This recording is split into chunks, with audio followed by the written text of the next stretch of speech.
always on the go, but the day just won't be one without your Hollywood fix. Let Golden State Media Concepts Entertainment Podcast take care of that. An all-inclusive look of pop culture.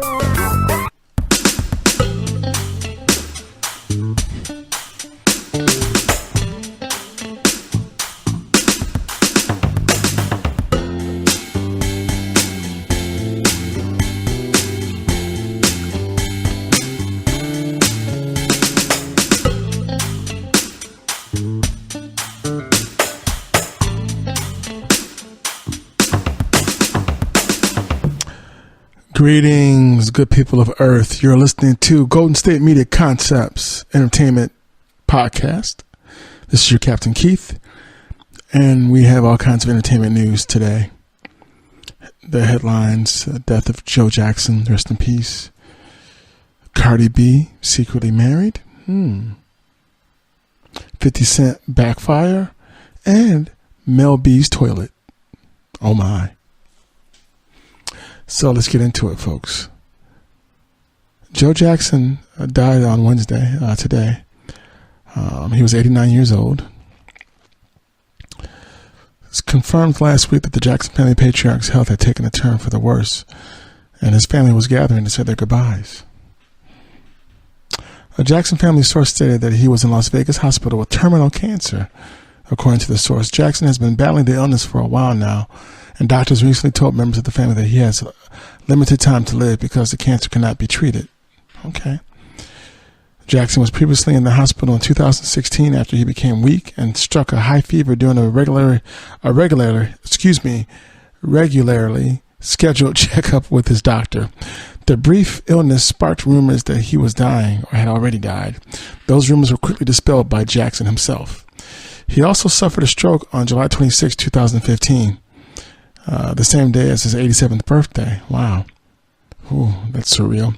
While traveling in Brazil. But Jackson recovered from both illnesses, showing that despite his years, he was still tough. He referenced that toughness recently when he shared some advice for grandson Blanket Jackson in a heartfelt video. Be like me, be tough in a good way, and you'll live a long time. Joe was the father of late music legend Michael Jackson, who died on June 25th. Just 2 days. The anniversary, 2009. He was also the father of 4 daughters, Janet, Latoya, Rebe, and Giovanni, and 6 other sons, Jermaine, Randy, Tito, Jackie, Marlon, and Brandon, who died in 1957, just after he was born. Joe was married to wife Catherine since 1949.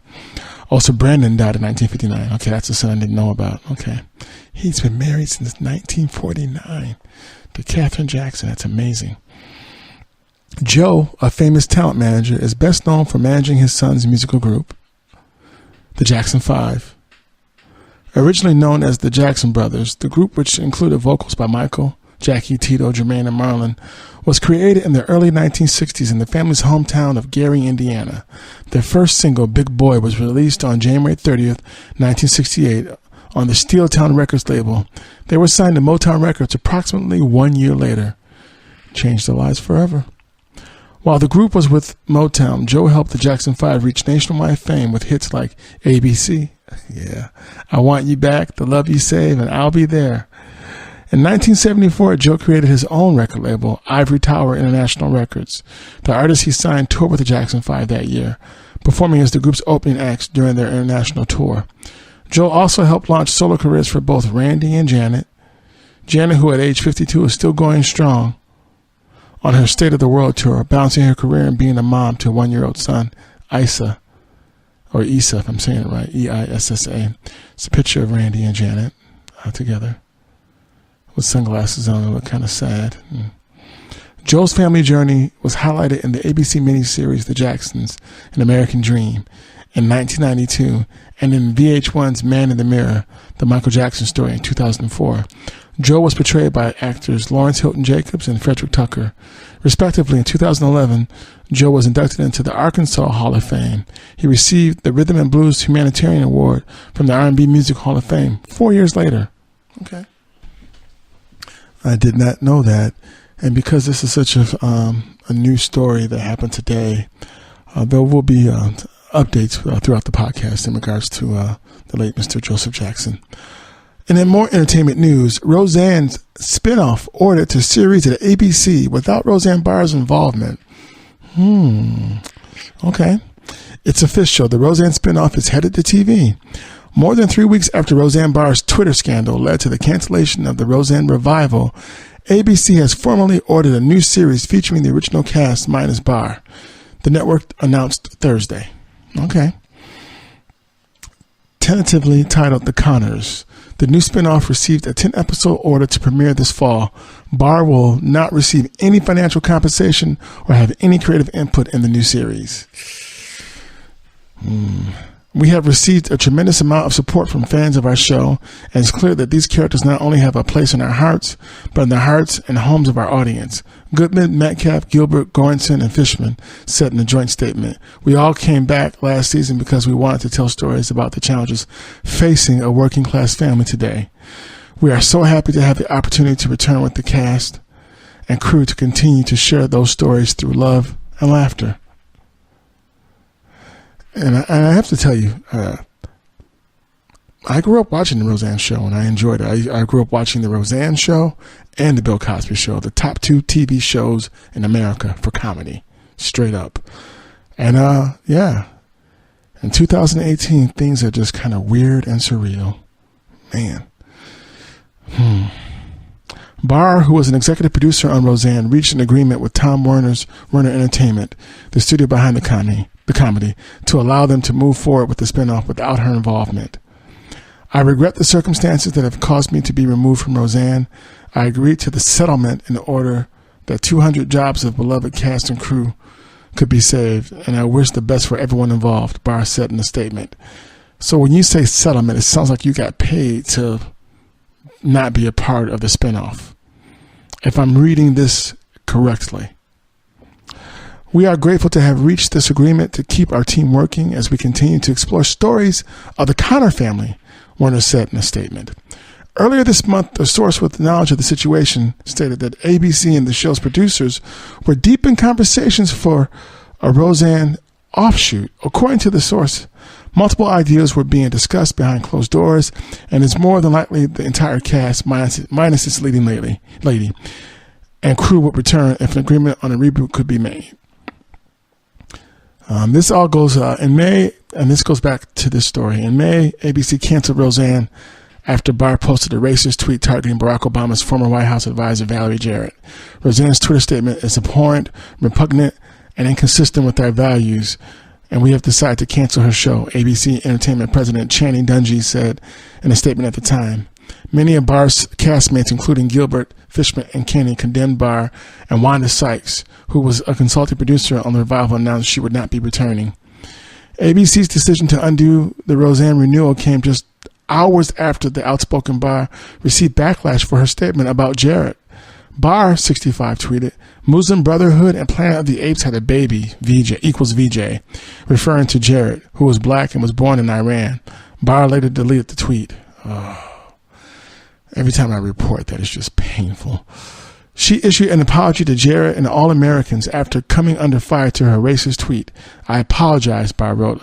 "I am now leaving Twitter." However, Barr was back on the social media platform within hours of her proclamation, later blaming Ambien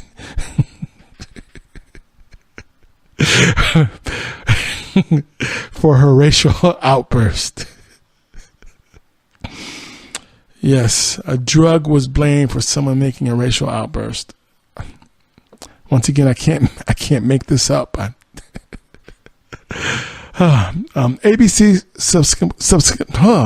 tongue twister. Excuse me, folks. ABC subsequently removed all references to the revival series on its press site, and Viacom pulled all reruns of the sitcom's entire run from all of its channels. ABC had issued an early 13-episode renewal for the Roseanne revival in March. The show did so well, yeah. I mean, it was like common knowledge that they were going to be back for season 2 until all this happened. After the 90s, multi-camera comedy drew record ratings with more than 18 million viewers, not including delayed viewing. Tuning in to the hour-long premiere, it had been slated to return to its Tuesday 8 p.m. perch this fall as a lead-in for freshman comedy The Kids Are All Right. So that's some more of the backstory for those of you who don't know, but I'm sure most of you know how all this went down. But yeah, it's the whole thing is very unfortunate. Because I've been a fan of the show. So, but I'm very open to seeing what happens with the Connors, the spinoff. I'll definitely check it out. So the show might flourish or it might not because Roseanne's there. Don't know. It's gonna be exciting to find out though. But I'll definitely be there that opening night to watch. And then more news. Prince estate to re-release 35 of the singer's albums through Sony Music. Do tell. Very nice picture of Prince Rogers Nelson. May he rest in peace. He is deeply missed. Prince's estate is teaming up with Sony Music Entertainment to re-release 35 of the late singer's albums. The news was announced in a press release on Wednesday, revealing that an exclusive distribution agreement was signed and Legacy Recordings will distribute the Prince catalog with worldwide rights beginning immediately for 19 previously released album titles that were originally released between 1995 and 2010. The album titles in the first phase of the re-release include Prince's The Gold Experience, and that's kind of a hard album to find. It might even be out of print right now. That was from 1995. Emancipation, 1996. Raven to the Joy Fantastic, 1999. That's the time where Prince's name was about to resurface after he had been the artist formerly known of. His that album says on the back, produced by Prince. So that was the foreshadowing of him returning back to his original stage name. The Rainbow Children, 2001. That's like a jazz album from Prince. Musicology, 2004. 3121, 2006. And Planet Earth, 2007. Under the new deal, additional albums from the 2014-2015 era will also be redistributed with worldwide rights in the future. Additionally, the arrangement includes rights to other previously released material, including B-sides, remixes, non-album tracks, live recordings, and music videos, all recorded post-1995. Quote, a true artist and visionary, Prince changed the world with his music, bringing love, joy, and inspiration to millions. Unquote, Richard Story, SME Commercial Music Group president, said in a statement. Sony Music is honored to play a part in keeping Prince's music alive and making it available for generations of lifelong listeners and future fans. Quote, the Sony team's enthusiasm and deep knowledge of Prince's music make them the ideal partner to release these iconic bodies of work, added Prince's State Entertainment Advisor Troy Carter. We're looking forward to working with the heirs and Sony on giving fans what they've been waiting for, more great music from Prince. Quote unquote. Back in May, Questlove from The Roots and The Tonight Show revealed his plans to bring Prince's music back on tour. The legendary drummer from The Roots explained on Twitter at the time he was working on curating a selection of Prince's catalog for the For You, a symphonic celebration of Prince tour, adding that the songs would be performed by a full symphony. And that would be very cool to watch. Yeah, I like to see that.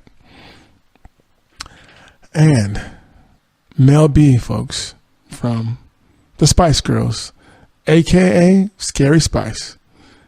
Mel B says she wrote the rap lyrics to Spice Girls' Wannabe while on the toilet. And as I stated before, good people of the planet Earth and the known universe who are all listening to the Golden State Media Concepts Entertainment Podcast with Captain Keith, I cannot make this stuff up. This is really happening. Okay, so let me get to the story. Okay. You never know when inspiration will strike. Mel B paid a visit to the Today Show as the fourth hour co-host on Wednesday, where she revealed that she wrote the rap portion of the Spice Girls' mega hit single "Wannabe" while she was busy on the toilet.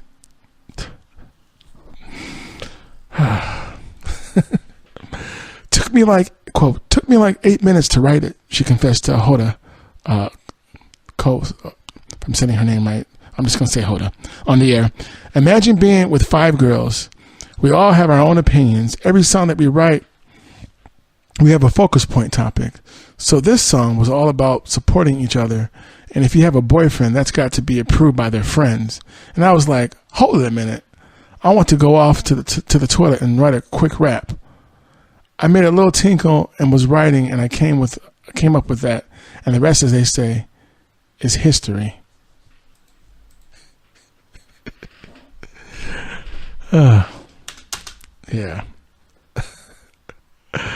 The America's Got Talent judge also confirmed that she and the rest of the members of the girl group are indeed going to be performing together soon. She shared the exciting news when asked if she ever got tired of the hectic world of the Spice Girls. Never. I'm the only one that can say we're gonna be performing, which we are gonna be performing. Unsurprisingly, a celebratory cry broke out in the studio. Finally, they've got it together. Mel B added, yes, we're going to be doing performances together for sure. So, and, out of curiosity, I do want to see them one time. I'm not going to lie. I want to see what the hype is all about with the Spice Girls. So I want to check them out one time. So we'll see if that happens. More entertainment news after this break. Want to find out what movies to go see? Then check out the GSMC Movie Podcast. It's your ticket to the latest movies, whether it's a new blockbuster event, romantic, comedy, or action flick. This show has got it all covered. They talk some what to go see now, don't bother, what's hot on Netflix, and everything in between. That's GSMCpodcast.com/movie-podcast. When it's all about the movies, it has to be this new show. Don't forget to like them on Facebook and follow them on Twitter. Visit GSMCpodcast.com for more info.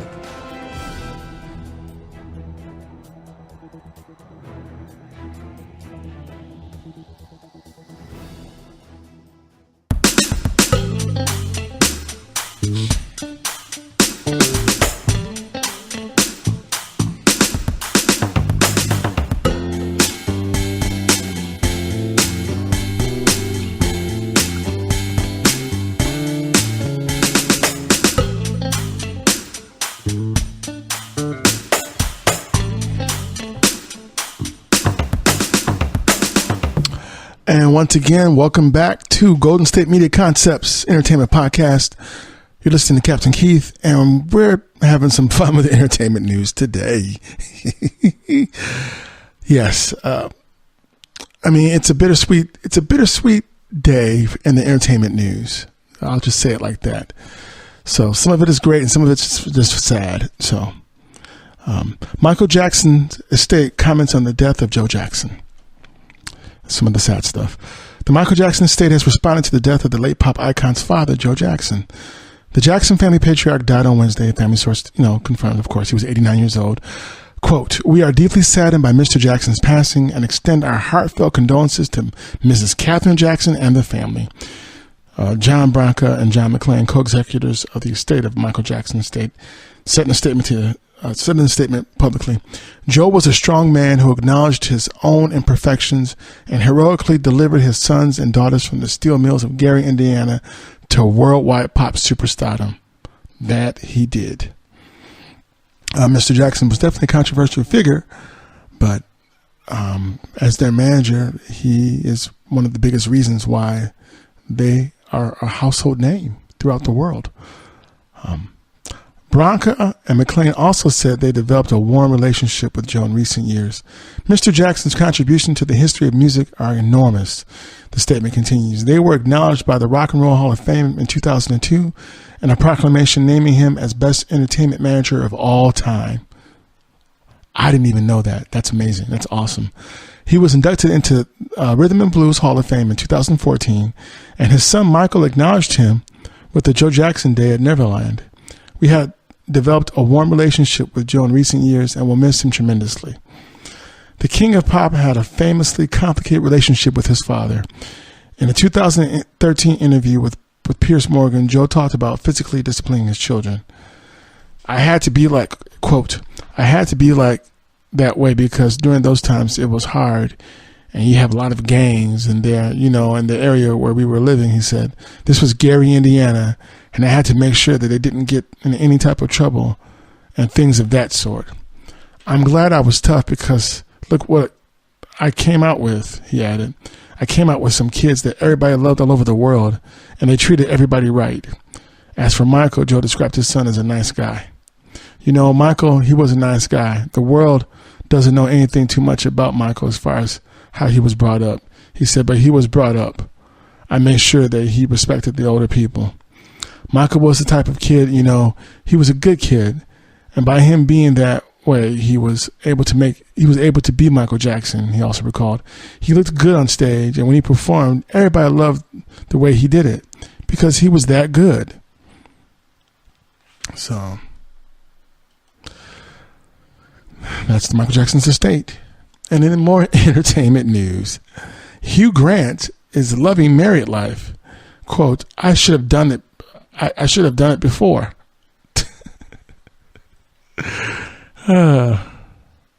Hugh Grant waited until his 50s to tie the knot. And in hindsight, he says he should have done it sooner. The 57-year-old actor made light of marrying his longtime girlfriend and mother of his 3 children, Anna Eberstein, later in life during his appearance on Wednesday's Today Show. You don't think I'm too young, he teased morning show co-host Savannah Guthrie when asked about his May nuptials. No, Guthrie quipped back. Don't rush into anything. As for how he's liking married life, Grant admitted that being a husband suits him. It's really nice. I can't pretend it isn't, he said.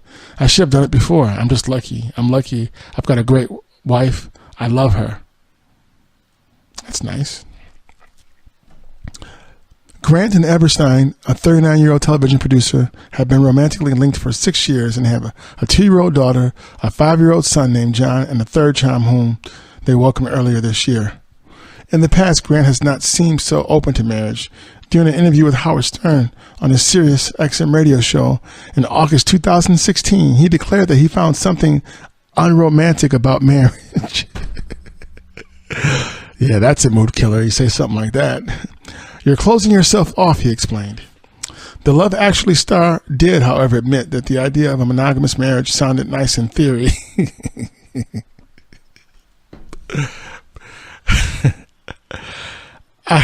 I can see the lovely aspect if you marry exactly the right person, your best friend, and it's cozy and it's lovely, he noted. But people make so many mistakes. Do I think human beings are meant to be in a 40-year-long monogamous, faithful relationships? No. Whoever said they were? Only the Bible or something.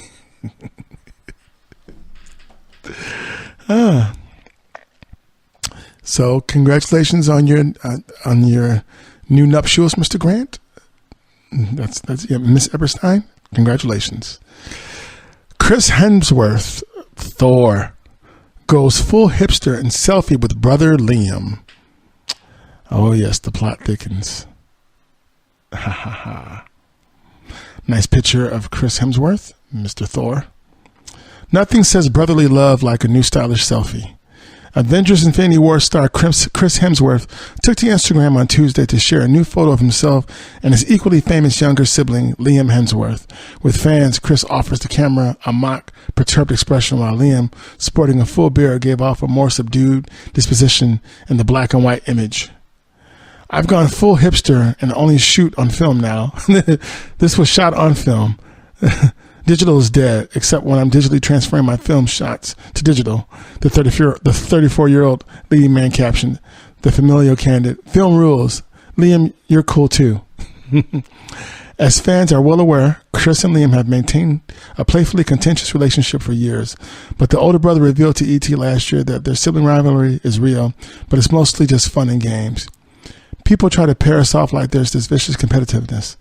And arg, you got that part, and I didn't, and stuff which isn't the case, he said at a Hugo Boss event in New York City.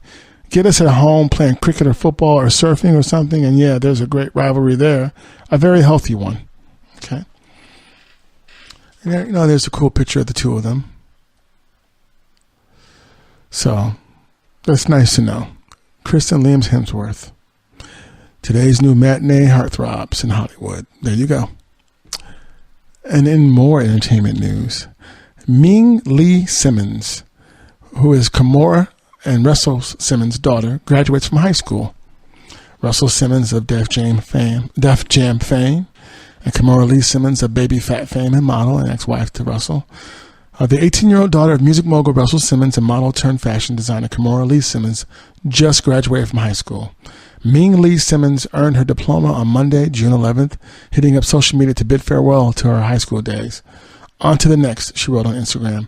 Kimora Lee took to Instagram as well to congratulate her firstborn, my big baby at Ming Lee's Simmons graduated high school today. 18 years of loving on this thing. So super proud of you. # we made it. There's a nice picture of Ming with her siblings and her father and mother. And yeah. Russell Simmons is even in a suit and a bow tie. Okay.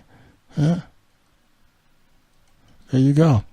A few weeks ago, the mother of four became a graduate herself as she earned a business degree from the Barney School of Business at Hartford University. Way to go, Kimora. Good for you. She posted below an inspirational message with her and Jaman Hansu's son, Kenzo, at a graduation, passing the torch. # never too late. # college graduate. # finally. # Kenzo Lee. # Kenzo Lee Hansu. There you go. So that is very nice. Congratulations, Miss Kimora, on graduating from college and for your daughter graduating high school. And in more entertainment news, where do we? So much, so little time. Priyanka Chopra from Chronicle TV fame, TV series on ABC, wants to share something with all of you and with all of us today. And let me tell you what that is. And it's just, wow. Okay, well, let me, I'm still soaking it all in, folks. I'm still soaking it all in. So Priyanka Chopra calls Nick Jonas one of her favorite men in a new photo. This photo of the two of them staying next to each other. And yeah, this is, yeah, okay. Priyanka Chopra can't help but gush over her new man, Nick Jonas. On Monday, the Chronicle star shared photos of the two lovebirds enjoying a day at the beach in Goa. One of the photos showed Jonas looking out over the ocean with another man who many outlets have identified as Chopra's brother. The actress captioned the photo, "My favorite men." In addition to hitting the beach, the couple shared a meal with several of Chopra's family and friends. The two arrived in India last week. According to People, the celebs made the trip so Chopra could introduce her new man to her mom. Okay. Yep. There's a picture of Nick Jonas with Priyanka's brother. At some beach. Looks like they're having fun. So that's cool.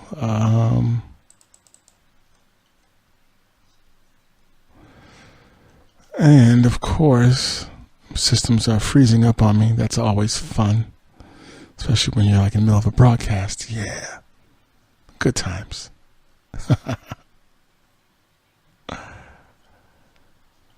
So talk about the picture. Yeah, my favorite man to see that. Another picture. I think they're in India and they're at some meeting the family, and Priyanka looks very happy. Nick looks happy too. Yeah. During their visit, the couple enjoyed a date night out in Mumbai. Jonas also shared a video of Chopra laughing and captioned it "her" with a heart-eyed emoji. However, it looks like all the fun men have tuckered Chopra out. The star posted a photo of her sleeping on an airplane and captioned it, "When you're exhausted from vacationing, hashtag the struggle is real." Vacationing, being tired, struggle real. Trying to add that up, not adding up, but okay.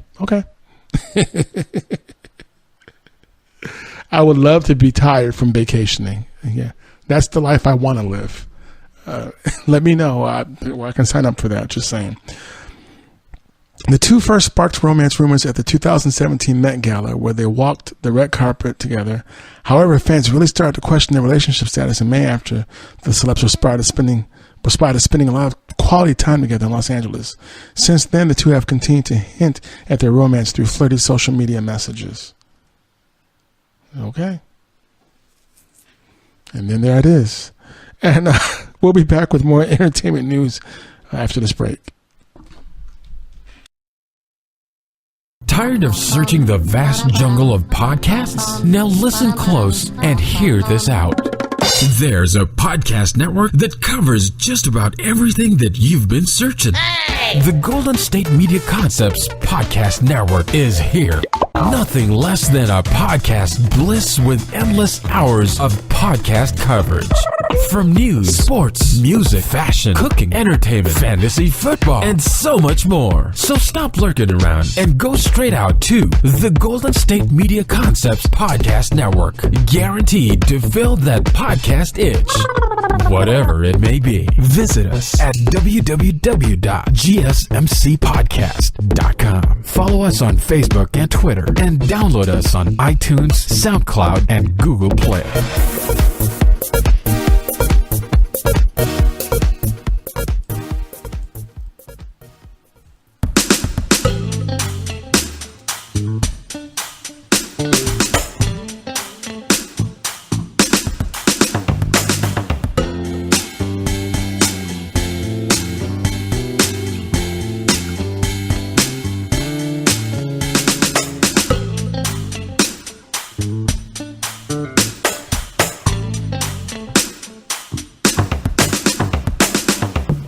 And we are back. Once again, you're listening to Golden State Media Concepts Entertainment Podcast. This is Captain Keith. And we were talking about Priyanka Chopra and Nick Jonas, the new couple. Okay. And in more entertainment news, Tamara Mowry reunites with sister mom Jackée Harry, and the 90s are officially back. Never knew how much we missed you. Sister fans were treated to one hell of a reunion when Jackée Harry recently attended TV daughter Tamara Mowry's 40th birthday bash. The actress who played larger-than-life Lisa Landry on the hit 90s sitcom shared a snapshot next to Tamara on Wednesday. I had such a great time celebrating at Tamara Mowry's 40th, she wrote on Instagram. Can you believe these girls are all grown up? No, Jackée, we can't. Tamara and identical twin sister Tia Mowry were only 15 when Sister premiered in 1994. Tia and Tamara remain close as ever, and it's super sweet they still have a special bond with their former co-star.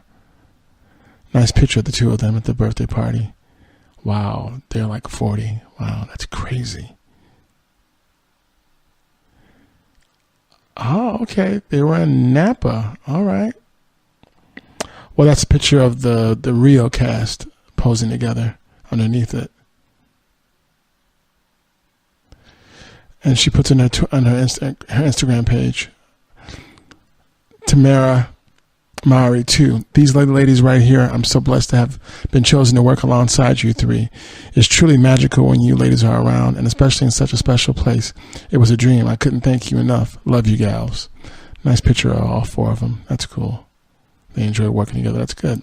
The celeb's brother, actor Taj Mowry, as well as Tamara's co-host from The Real, attended her birthday party in Napa. The twins don't officially turn the big 4-0 until July 6th, and it wouldn't be surprising if Tia and Tamara hosted another joint celebration. Almost 3 months ago, Tia gave birth to baby number 2, a daughter with husband Corey Hardrick. Okay. And the show had Tim Reed with Jackée Harry and the girls. And as reboots, remakes, and revivals continue to dominate the television landscape, is Sister a candidate for the 2018 treatment? According to Harry, most definitely. It's happening, she said on Steve Harvey earlier this year. I'm excited. Tia and Tamara are my babies too. Okay. The cast has been talking about a Sister reboot for quite a while, so fingers crossed it finally gets the green light this year. So we'll see. That'd be interesting to see them all grown up now. Yeah, that could be really cool to watch. So, and keeping up with Kanye news, folks. Yes. Kanye West dumps Soho apartment for $3 million. Neighbor scores. Oh my. Kanye West's neighbor in NYC, New York City, just struck what looks like a sweet deal to buy the rapper's Soho apartment. The pad is actually two adjacent spaces Ye purchased back in 2004 and 2006. One for $1.89 million and the other for $1.25 million. So $3.14 million total. One was a 2-bedroom, 2-bath, while the other was a studio, and Kanye eventually combined both of them into one large unit. Okay. Well, Kanye unloaded the combined and remodeled crib for $3 million in May. Considering he paid more and then clearly put work into the place, seems like he might have lost some dough on the deal. We're told the buyer is someone who already has an apartment in the same building, so maybe Ye gave him a friendly neighbor deal. Okay, well, that is what that is. All right. Scarlett Johansson. Yes, folks. Scarlett Johansson calls BS on Tom Cruise date audition. Quote, "That's so demeaning." Scarlett Johansson's fired up about a former Scientologist making a claim on live TV that she once auditioned to date Tom Cruise, and she's not letting him get away with it. The Avengers star put Brendan Ty, or Tig, who says he used to work on Cruise's Scientology security team, on blast after he appeared on Megyn Kelly's NBC show Wednesday and claimed she was on a list of women who auditioned to date him after his split from Nicole Kidman years ago. Oh man, an audition. I mean, I just... Okay, now, Johnson tells the Hollywood Reporter the very idea of any person auditioning, right, to be in a relationship is so demeaning. I refuse for anyone to spread the idea that I lack the integrity to choose my own relationships. She added, only a man, a.k.a. Brendan Ty, would come up with a crazy story like that. Ty also claimed Scarlett's audition must not have gone well because actress and Scientologist Erica Christensen had to distance herself from her afterward.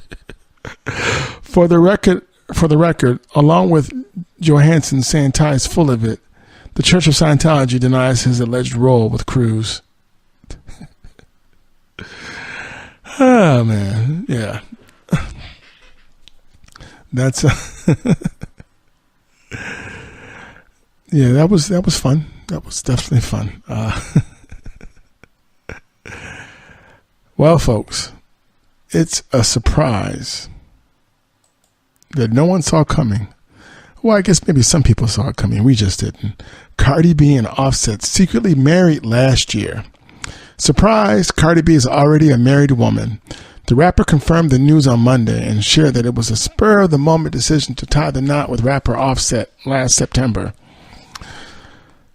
There are so many moments that I share with the world, and there are moments that I want to keep for myself, Cardi tweeted. Getting married was one of those moments. Our relationship was so new, breaking up and making up, and we had a lot of growing up to do. But we were so in love, we didn't want to lose each other. Was one morning in September, we woke up and decided to get married. We found someone to marry us, and she did. Just the two of us and my cousin. I said, I do, with no dress, no makeup, and no ring. She also addressed Offset popping the question on stage at Power 99's Powerhouse concert in Philadelphia last October. I appreciate and love my husband so much for still wanting for me to have that special moment that every girl dreams of, when he got down on one knee and put a ring on my finger, and he did that for me. She wrote, well, now since you little nosy F's know, at least she can stop saying I had a baby out of wedlock. Wow, she's being Cardi. It's also been stated that the marriage certificate between Cardi B and Offset, which states that they got married on September 20th, 2017 in Atlanta, Georgia. The certificate lists their legal names: Belcalis Marlenis Almanzar and Kiari Kendrell Cephas. Okay. Government names. There you go. Cardi, 25, is currently pregnant with their first child together. Meanwhile, Offset, 26, has 3 children from previous relationships. At the BET Awards on Sunday, Offset called Cardi his wife during his group Migos acceptance speech for the Best Group Award. After rapper Quavo thanked some of their fellow artists and then God, Offset took the mic exclaiming, "I thank my wife. You should thank yours." Wow. Okay. While Cardi and Offset's relationship has previously been marred by several cheating rumors and allegations of infidelity, they weathered the storm, and the Bodak Yellow rapper decided to stay with him. Cardi addressed the rumors in an interview with the Cosmopolitan in February. "It's like everybody's coming down my neck like, why are you not leaving him? You have low self-esteem," Cardi told the magazine. "I don't have low self-esteem. I know I look good. I know I'm rich. I know I'm talented. I know I could get any man I want, any basketball player, football player. But I want to work out my stuff with my man, and I don't got to explain why. I'm not your property. This is my life," she continued.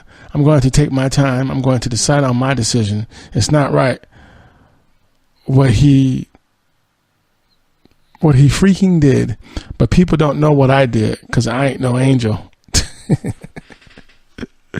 In an interview with Howard Stern last month, Cardi was asked when the two were planning to tie the knot.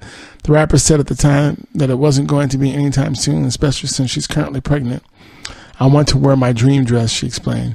"I want to get drunk on my wedding. I want to go on a honeymoon. I want to be drunk for a whole week, like every day." Wow. E.T. spoke with Cardi at the Met Gala, where she said pregnancy has made her feel powerful. And that's cool. Very nice. Well, congratulations to Cardi B and Offset on their marriage. And in more entertainment news, 50 Cent shredded for mocking Terry Crews' sexual assault accusation. 50 Cent was beat up pretty hard on social media Tuesday after the rapper mocked Terry Crews on Instagram over his allegation that he was sexually assaulted. Brooklyn Nine-Nine star Crews testified before a Senate Judiciary Committee about sexual abuse on Tuesday and revealed during his testimony that he will not appear in The Expendables 4 due to a dispute with producer Avi Lerner over his ongoing sexual harassment lawsuit against William Morris Endeavor agent Adam Bennett. During the hearing, Crews said that the Lerner called his manager and said that Crews would have to drop the lawsuit in order to have a role in the film. When asked by the committee if he agreed, Crews said he would have no role in the upcoming sequel and noted that Lerner and his production company, Millennium Films, are under their own investigation after a former female employee filed a lawsuit claiming the company fostered a misogynistic work environment. Wow. 50's contribution to the topic posted early Tuesday was less than sympathetic, to put it charitably. The rapper posted an image of a shirtless Crews, which bore the words, "I got raped and my wife just watched." A second photo featured the actor with the rose stem clenched between his teeth and the message, "Gym time."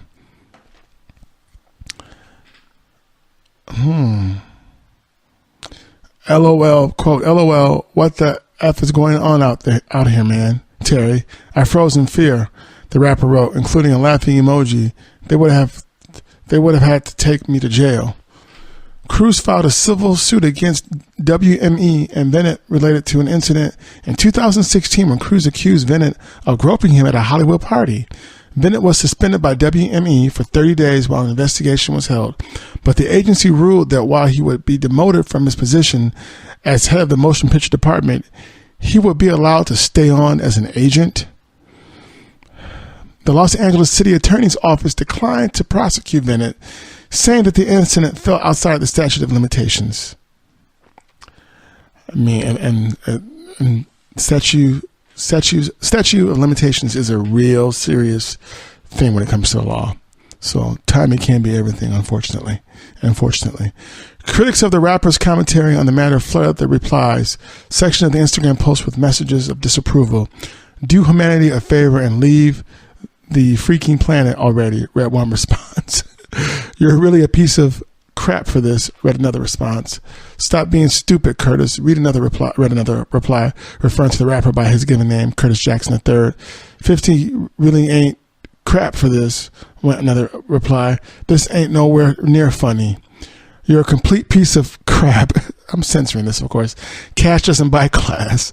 Definitely won't be supporting Power since your company produces it," read another criticism, referring to 50 Cent Star's series Power. "Aren't you being sued? Not smart enough to know when to..." STFU. That's a abbreviation for shut the freak up. The post was later removed from 50 Cent's Instagram account. The rapper published another post stating, "Man, I like Terry Crews. I just can't wrap my head around all of this." Yeah, well, there it is. Golden State Media Concepts bring you Book Review Podcast, a haven for bookworms of all ages and the widest genres, from mystery to memoirs, romance to comedy, fantasy to sci-fi. If you love to read, this is a podcast for you. It's the Golden State Media Concepts Book Review Podcast.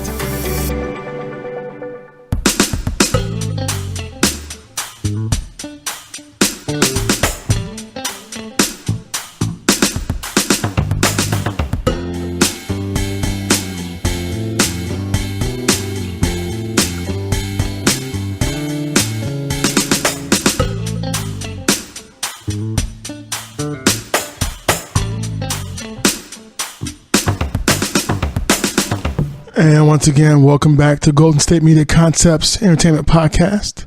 This is your Captain Keith, and some more entertainment news for you. Miranda Lambert thinks Blake Shelton put her through hell. Yes. Blake Shelton reportedly put Miranda Lambert through hell. Miranda Lambert has said she used the process of writing her album, The Weight of These Wings, to help her deal with the end of her marriage to Blake Shelton. That doesn't mean she's completely healed from the experience, though. As she has stated recently, earlier this month, her high-profile divorce made her extremely lonely. Watching Blake fall for Gwen Stefani within months of their split didn't help matters. She wears her heartbreak like a badge, a source states. The cold-blooded way Blake broke her heart, cut her out of his life, and shoved his romance with Gwen in her face is something that will scar her forever. Blake really put her through hell, and she's letting people know it, according to an insider. Miranda didn't just lose Blake when he called time on their relationship, which was suffering from the demands of their careers and the stress of multiple cheating allegations. She also lost her comfort zone in their hometown of Tishomingo, Oklahoma, where Miranda ran a boutique and a bed and breakfast during their marriage. In a matter of days, she was sent packing. She didn't know what hit her. She became more distraught when rumors spread that she cheated with a number of men, and Blake did nothing to stop it. It was a nightmare for her, the source continues, adding that the singer's tour schedules drove them apart. They became strangers. She lost trust in him, and he became suspicious of her. She knew the marriage was in trouble, but somehow she always thought they could come together and save it.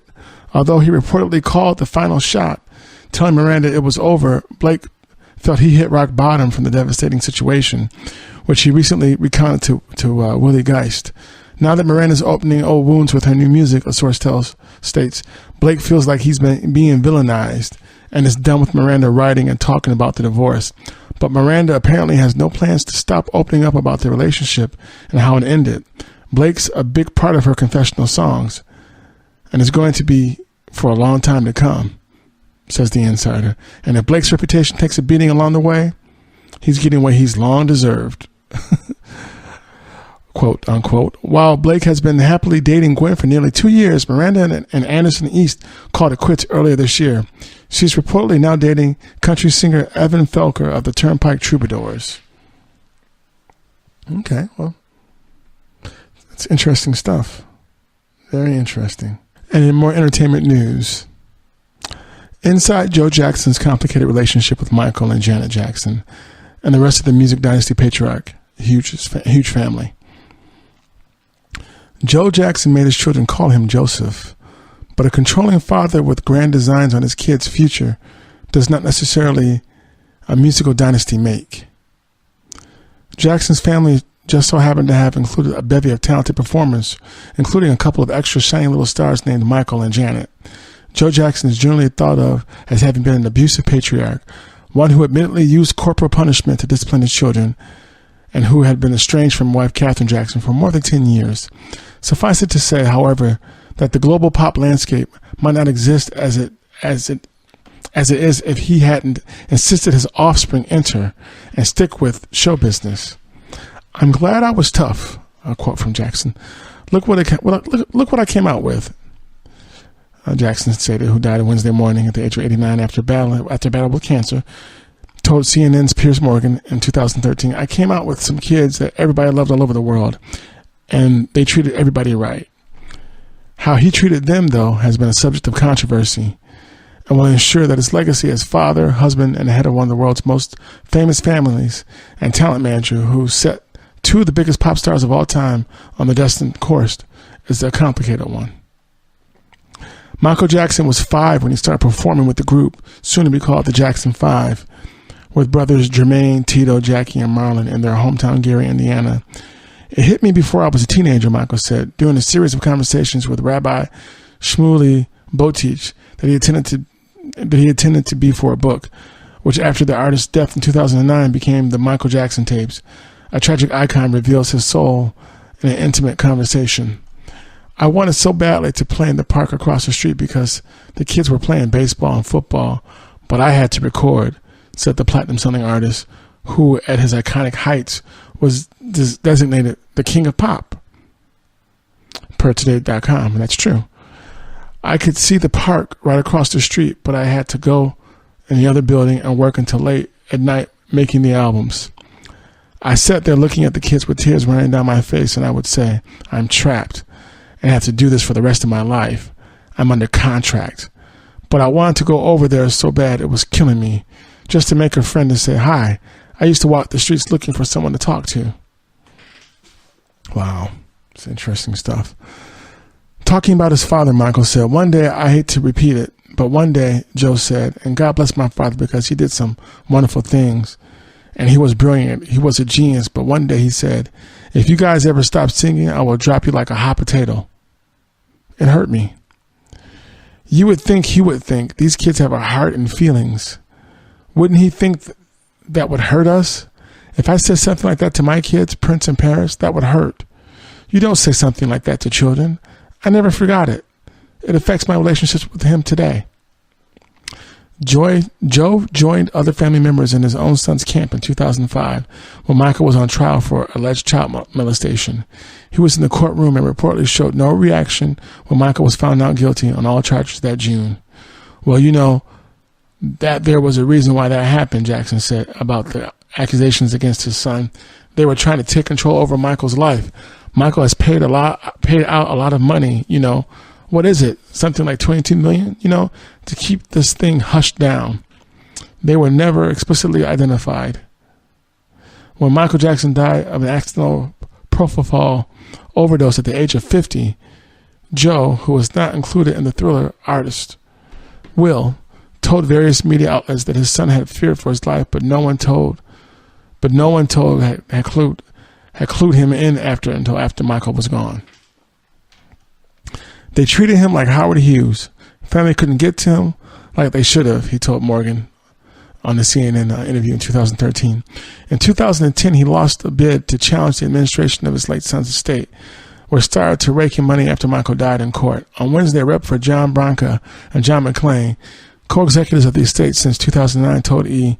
News that the estate had developed a warm relationship with Joe in recent years and will miss him tremendously.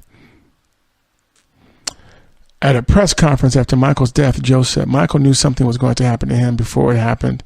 He told his mother, said they are going to kill me for my publishing. He never did tell me anything about it until after he is gone. Michael remained close to Mom Catherine Jackson, now 88, as she assumed custody of his 3 children after his death, but she could only do so much about her husband's behavior back when the family was all under one roof. She was always the one in the background. When he would lose his temper, hitting us and beating us, Michael recalled to Boteach, I hear it now, feigning his mother's voice. He said, Joe, no, you're going to kill them. No, Joe, it's too much. And he would be breaking furniture, and it was terrible. I always said if I ever have kids, I will never behave like this way. The singer said, I won't touch a hair on their heads, because people always say the abuse, and it's not true. It is not true. I am totally the opposite. The worst I do is I make them stand in the corner for a little bit, and that's it. And that's my time out for them. Though some family members have equivocated about the word abuse, reconciling Joe's harsh ways to the time and culture he was brought up in, Catherine prompted him to talk about it during a 2010 interview with Oprah Winfrey. "You might as well admit it. That's the way black people raise their children," Catherine said to him, then turning to Winfrey. "He used a strap. Yes, he did use a strap. I don't regret it," Joe insisted. Talking to Piers Morgan, who hosted a revolving door of Jacksons when he was at CNN. In 2011, Janet, the youngest of her parents' 10 children together, Marlon's twin Brandon died hours after he was born, said she felt her father had meant well. "I think he means well and wants nothing but the best for his kids," said Janet. "I just think that the way he went about certain things wasn't the best way. But it got the job done, and that's because of maybe how he was raised, doing what he thought was best, not knowing any better." She wrote in her memoir, True You, that the only time her father hit her, she must have been younger than 8 years old, and she was getting out of the bathtub. "And I can't remember what it was that I did," Janet said. "I can't remember if I truly deserved it. My father's never touched me aside from that time," she acknowledged. Joe was quite hard on the boys. "My parents were a lot more lenient with me and Randy Jackson, the youngest brother, and I thought that they were very strict." Janet acknowledged that her father didn't show his affection much. "Very tough Jacksons don't cry," Janet quipped. At the time, though, the Rhythm Nation artist said she did not have much of a relationship with him. They had talked a few weeks prior, but we don't speak that much, Janet said, and she was sorry they weren't closer. "But I know that he loves me," she added. "There's no question about it. I know that he loves me, and he's told me before. He has issues, his things, the way he was brought up. He's set in his ways, and I think he did the best that he could. And I think he did a wonderful job with us, the outcome. But the way he went about it, I don't know if I agree with that, but we turned out okay."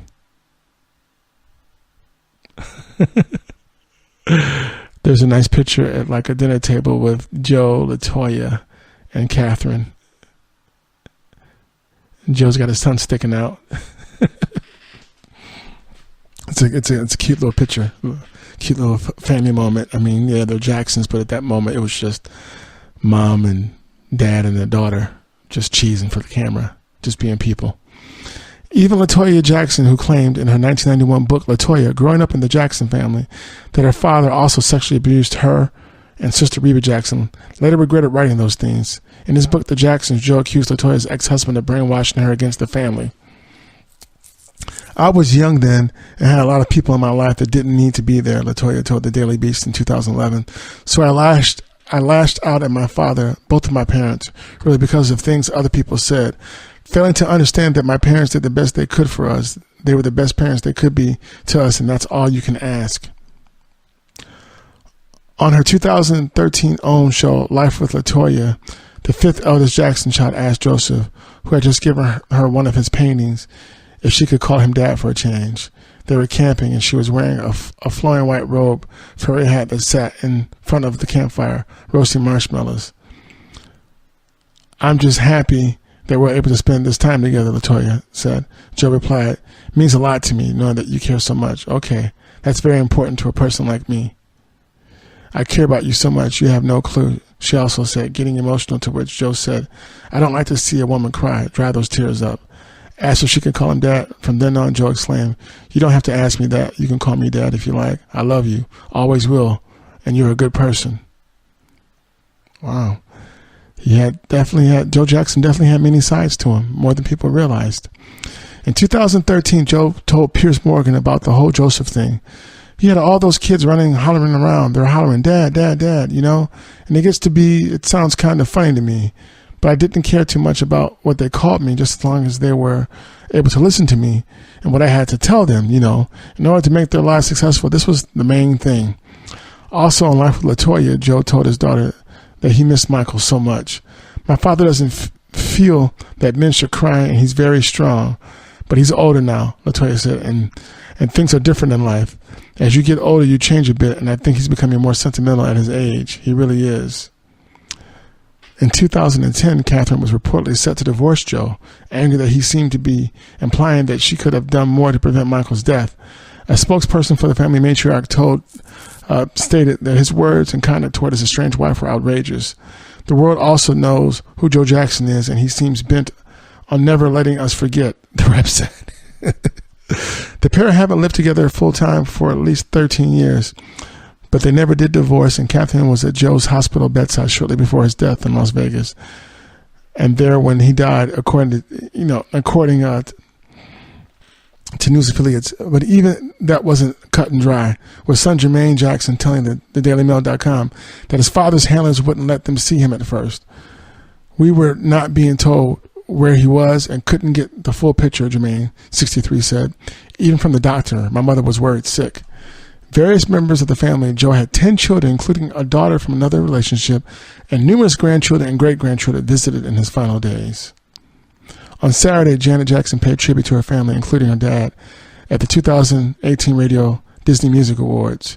My mother nourished me with the most extravagant love imaginable. My father, my incredible father, drove me to be the best that I can. The 52-year-old pop icon who welcomed her first child last year said, My siblings set an incredibly high standard for artistic excellence. Sometimes having an impact can be as simple as a smile, a handshake, or a hug.